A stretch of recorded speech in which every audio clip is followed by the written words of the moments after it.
La versión griega del texto aramaico. El original aramaico del Evangelio de Mateo desapareció. Pero ya de muy antiguo se usa la versión griega del mismo. Papías ya decía que, en el uso del texto aramaico, cada uno lo interpretó hermeneusen como podía. Probablemente se refiere a versiones griegas. Si de estas hubo varias escritas, cosa no segura, al menos una llegó a imponerse. Esta versión griega es ya muy antigua. Es conocida por la Didache, S.I., Epístola de Bernabé, S.I., San Clemente Romano, S.I., San Ignacio, F. 107, San Policarpo, F. 155 a 156, está, pues, hecha antes de fines del siglo I. Muy probablemente está hecha antes del 70, ya que no describe la destrucción de Jerusalén ni saca el partido que se esperaría para hacer ver el cumplimiento del vaticinio de Cristo. Se ignora quién haya sido su autor. Algunos pensaron que el original de Mateo había sido este texto griego, basándose en la pureza de estilo y en las citas del Antiguo Testamento hechas de los LXX. Pero esto va contra la enseñanza de la tradición, que afirma haber sido escrito en arameo. Y las razones alegadas nada valen. Pues, cuanto a la pureza del estilo, se ve que está calcado en un original semita, se ve el fondo hebraico, el uso paratáctico, paralelismo y demás elementos estructurales literarios hebreos. Y, aunque fuese verdad, se explicaría por el buen griego del traductor. Y, en cuanto a las citas de la T, estas están más cerca del texto masorético que de los LXX, sobre todo las que trae solo Mateo, 2,15, 8,17, 13,35. Pero el concepto de versión en la antigüedad es distinto del actual. Un traductor podía amplificar los pasajes que vierte, introducir alguna perícopa, citas de la T hechas por alguna versión ya en curso, interpretación de nombres, alteración del orden, etc. Pero críticamente, entre el Evangelio primitivo aramaico de Mateo y el de MTG, hay no solo una versión, sino una reelaboración del primero. La crítica comparativa hace ver la dependencia de MTG del Evangelio de Marcos. E igualmente hay serias sospechas de su dependencia de Lucas, o, por lo menos, de otras fuentes griegas comunes. Los autores no han llegado todavía a reconstruir el Evangelio aramaico primitivo, aunque se han hecho hipótesis de interés en un problema, por otra parte, tan complejo. Pero el acuerdo de la reelaboración y amplificación del Evangelio griego de Mateo con relación al primitivo aramaico es generalmente admitida. La Comisión Bíblica exige admitir que ambos evangelios, el Mateo aramaico y el Mateo griego, son substancialmente idénticos 21. Esta sola exigencia, substancial, hace ver cómo se admite, salvada la inclusión del Mateo aramaico vertido al griego, una reelaboración y complementación. Por otra parte, el Mateo aramaico no fue conocido más que en los comienzos de la Iglesia primitiva. De hecho, el Mateo canónico es el Mateo griego, pues es el que la Iglesia sancionó como inspirado, ya que tiene por tales los libros que cita en su catálogo, pero añadiendo, tal como están en la Vulgata latina, y como ha sido costumbre leerlos en la Iglesia, 22. Y el que está en la Vulgata y el que se usó en la Iglesia fue el MTG. De ahí que toda esta reelaboración y complementación que el MTG tenga sobre el Mateo aramaico están inspiradas, como lo está, por lo menos en el estado de versión, el primitivo Evangelio aramaico de Mateo. Destinatarios. Tanto por la lengua en que primitivamente fue escrito, arameo, como por la estructura del mismo, el Evangelio de Mateo fue escrito para cristianos palestinenses convertidos del judaísmo. A ello llevan las citas frecuentes de la T, con que quiere probar su tesis, lo mismo que el no explicar numerosos usos judíos conocidos de sus lectores, 1,21, 15, 1, 3, 27,62, 24,15, 10,6, 15,24, 4,5, 27,53, 5,47, términos o costumbres inusitados para no judíos, y que, por lo mismo, los otros sinópticos explican. Esto mismo lo testifican San Ireneo 23, Orígenes 24, Eusebio 25 y San Jerónimo 26. Quería demostrarles bien la tesis de Cristo Mesías y hacerles ver que el reino era universal, que pasaba también a las gentes y que había sido quitado el privilegio mesiánico al pueblo judío. De ahí el estigmatizar duramente a los fariseos y escribas, rectores espirituales de Israel, haciéndoles ver la doblez de su conducta y el boicot que habían hecho al mesianismo. Finalidad. El objetivo de Mateo en su Evangelio es claro: probar que Cristo es el verdadero Mesías prometido. Para ello hace ver, juntamente con toda la obra prodigiosa de Cristo, en doctrina y milagros, y de una manera sistemática, como en él se cumplen las profecías del Antiguo Testamento. Pero, para Mt, en Cristo no solo se cumplen las profecías mesiánicas, sino que en su persona se cumple y se expande en riqueza el AT. De esta finalidad y destinatarios sale la estructura propia del Evangelio de Mateo. Sus características temático-fundamentales son: Evangelio del Mesías. Es la tesis de su Evangelio. Ya lo comienza afirmando en el principio del mismo: genealogía de Jesucristo, hijo de David, hijo de Abraham, 1,1. Luego utiliza con frecuencia textos mesiánicos de la T, haciendo ver su cumplimiento en Cristo.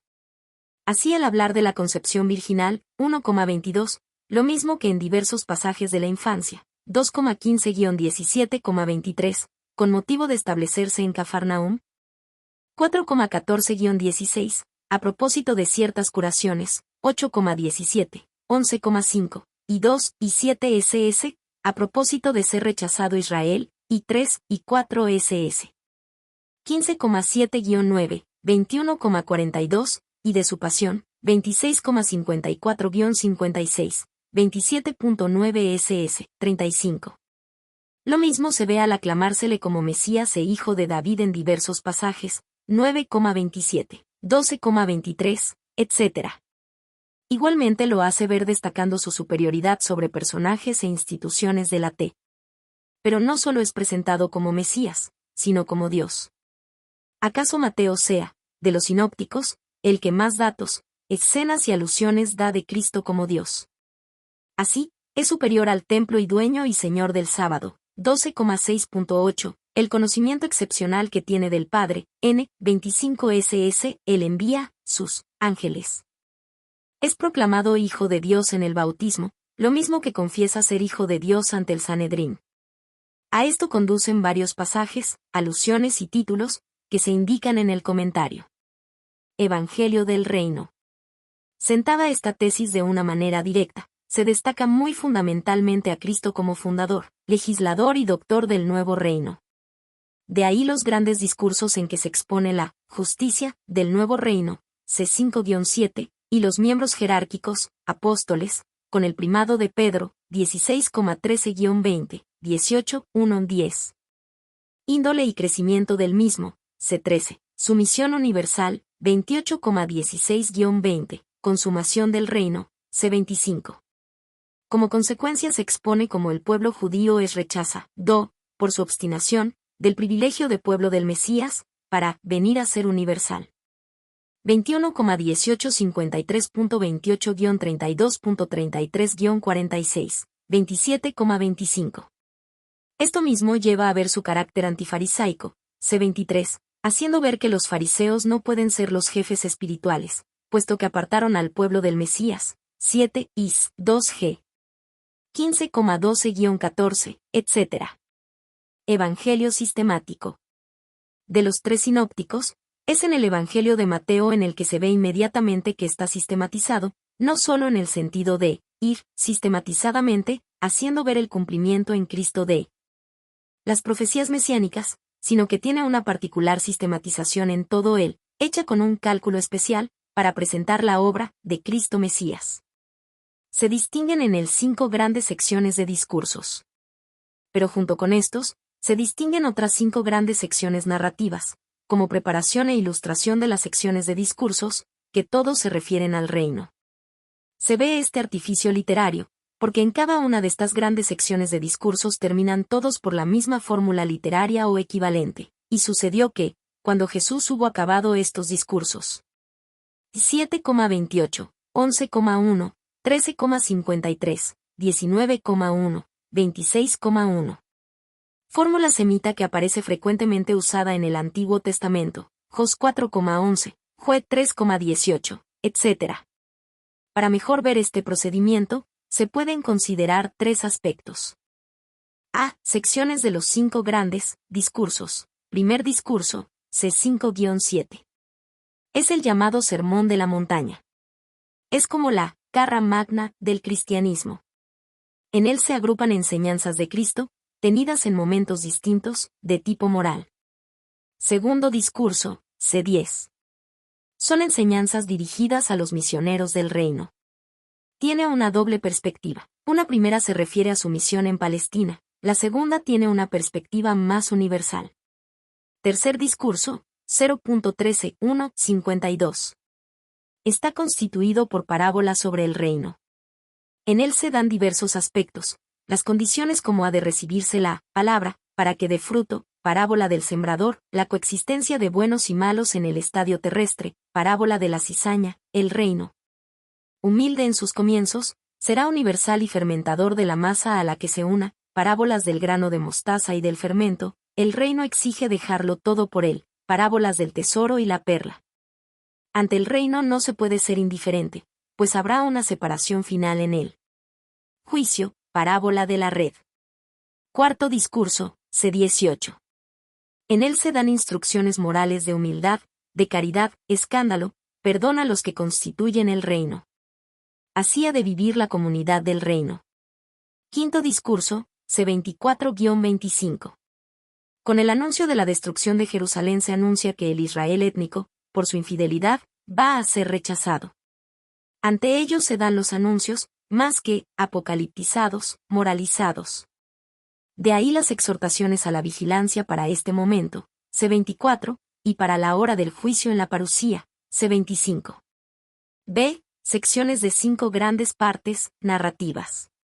Entreveradas con estas 5 grandes secciones de discursos están otras 5 grandes secciones narrativas que ilustran y preparan los discursos. Primera sección narrativa, C3-4. Puesto que el primer gran discurso es el Sermón de la Montaña, el gran anuncio del reino, Mateo lo prepara presentando a Cristo como Mesías, la predicación del Bautista anunciándole, el bautismo y la tentación, en que se lo presenta en el auténtico mesianismo. Se indica el público al que se dirige, la elección de algunos discípulos, y un cuadro, de su predicación y milagros que justifica la presencia de discípulos y multitudes en el Sermón de la Montaña. Segunda sección narrativa, C8-9. Es una sección especialmente calculada. En los 2 capítulos se agrupan 10 milagros. Era uno de los signos característicos del Mesías, MT 12,22.23.28, JN 6,14.15, 7,31, pero, al mismo tiempo, serán credenciales que de su mesianismo da a sus discípulos, sobre todo expulsando demonios. El número de 10 en que se los agrupa parece ser debido a una cifra convencional. Entre ellos se encuentran 2 advertencias sobre la vocación al apostolado, indicando las exigencias de la misma. Parece ser una incrustación, acaso evocada por la comunicación que se hará del poder de milagros a los apóstoles, mas para llegar a ello hace falta un máximo renunciamiento. Termina con las correrías misionales de Cristo, haciéndose ver la necesidad de enviar obreros a la mies. Lo que será el tema del segundo gran discurso. Tercera sección narrativa, C11-12. Prepara el tercer discurso, las parábolas. En esta se habla o se trata de justificar que la doctrina del reino es más o menos misteriosa, oculta. Por eso, en estas secciones narrativas preparatorias se hace ver algo de este misterio del reino, VGR, el desconcierto de los discípulos del Bautista ante Cristo. La conducta de indiferencia y desprecio de los fariseos ante la doctrina del reino, lo mismo que la de las ciudades infieles, en las que hizo milagros, diversas formas y pretextos de la enemistad de los fariseos contra Cristo. Pero, en cambio, se les contrapone la revelación de este misterio del reino a los pequeños. El Mesías aparece con mansedumbre, pero se revela en varios rasgos de esta sección como Dios. Por eso, ante esta modestia y grandeza, ante esta enemistad y desconcierto, se agrupa literariamente en el tercer discurso el misterio del reino, expresado en parábolas. Lenguaje a un tiempo pedagógico y misterioso. Así, estos hechos preparan en la misma línea el tercer discurso. Cuarta sección narrativa, 0.13,53-0.17.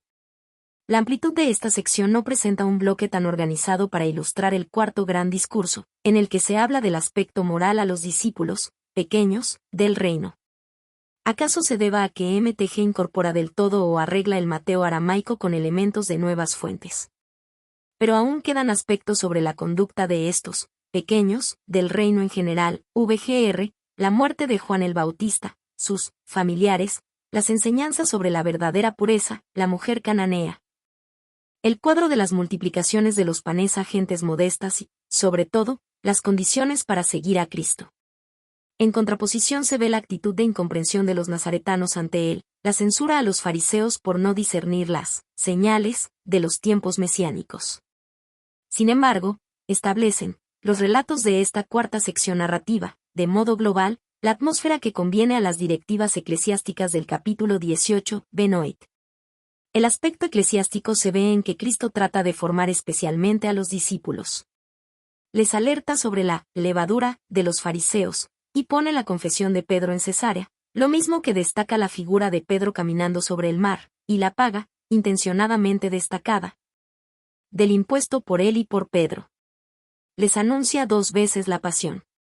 Se relata la transfiguración y la doble multiplicación de los panes. En cambio, se hace ver que el poder milagroso de los apóstoles lo han de ejercer en función de él, como don del cielo. Si no, tendrán el fracaso que se relata. Quinta sección narrativa, C19 a 23. ¿Acaso no se percibe inmediatamente el complejo de elementos de esta sección narrativa en orden a ilustrar y preparar el gran discurso escatológico? Pero se ve, por el análisis de esta sección, que está orientada hacia él. Una primera parte acentúa el desprendimiento de las cosas en orden al reino, indisolubilidad del matrimonio y guarda de la continencia, humildad al modo de los niños. Desprendimiento de las riquezas y abandono de todo por Cristo, la libertad de Dios en sus obras. Parábola de los obreros enviados a la viña, los primeros puestos del cielo pedidos por los hijos de Zebedeo.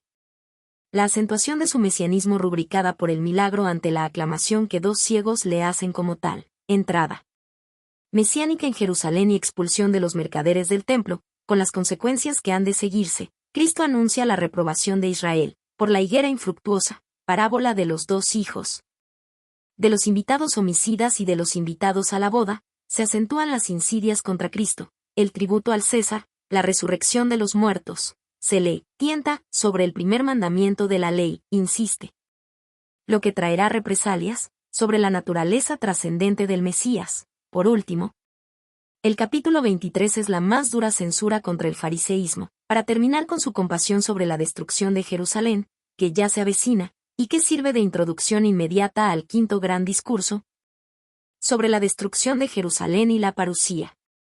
C. La estructura numérica de estas secciones. Es interesante ver cómo estas secciones están estructuradas bajo el número 5. Son 5 discursos y 5 secciones narrativas. Ello está basado en uno de los números tradicionales bíblicos, VGR, son 5 los libros de la ley, 5 las colecciones de salmos, 5 los Megillot en el canon judío de las Escrituras, Cantar de los Cantares. Ruth, Lamentaciones, Eclesiástico, Esther. Este número es predilecto, entre otros, de Mateo. Así, pone 5, pero yo os digo. 5,22.28.34.39.44. 5 panes para 5.000 personas, en la primera multiplicación. 5 temas de discusión con los fariseos en los últimos días que preceden a la pasión. 5 vírgenes necias y 5 prudentes. 5 talentos, etc. Esta predilección en la redacción por este número, de la que se citaron algunos ejemplos, junto con el valor ambiental tradicional de esta cifra, hace pensar que Mateo dio, deliberadamente, a esta parte del Evangelio esta doble división pentagonal. Otro de los números tradicionales es el número 7. Así, unido al Evangelio de la infancia, calle 1-2, y el relato, que ya formaba cuerpo aparte, de la pasión y resurrección, se obtiene en su Evangelio la cifra 7, de abolengo bíblico. También Mateo tiene predilección por él. 15 así destacarán 7 bienaventuranzas, 7 peticiones en el Padre Nuestro, 7 parábolas, C13, perdonar 70 veces 7, 7 recriminaciones a los fariseos. También usa la cifra 3, 3 tentaciones de Cristo, 3 enseñanzas agrupadas en temas, la limosna, la oración, el ayuno, etc. Igualmente utiliza el 2, 2 endemoniados, 2 ciegos de Jericó, 2 ladrones que insultan a Cristo, 2 falsos testigos en su proceso, etc. y, en general, la forma plural 27. Utiliza también, en ocasiones, el procedimiento redaccional de la inclusión semita, más en contraste con los otros sinópticos, CF 6,19 y 21, 7,16 y 20, etc., y el paralelismo, sinónimo o antitético, VGR, 7,24-27. Lucas, en el lugar paralelo, lo evita. Tiene frecuentes repeticiones de las mismas fórmulas, en gran contraste con Marcos, que solo las usa 3 veces, y Lucas 2. Otras características son, los discursos van encuadrados por una misma fórmula, los relatos reflejan el mismo procedimiento de composición, busca la brevedad en los mismos, e igualmente la claridad. Tiene formas estereotipadas de unión de unos pasajes con otros, sin que tengan otro valor que el de una soldadura literaria, VGR, entonces, en aquel tiempo, acercándose, etc. 28.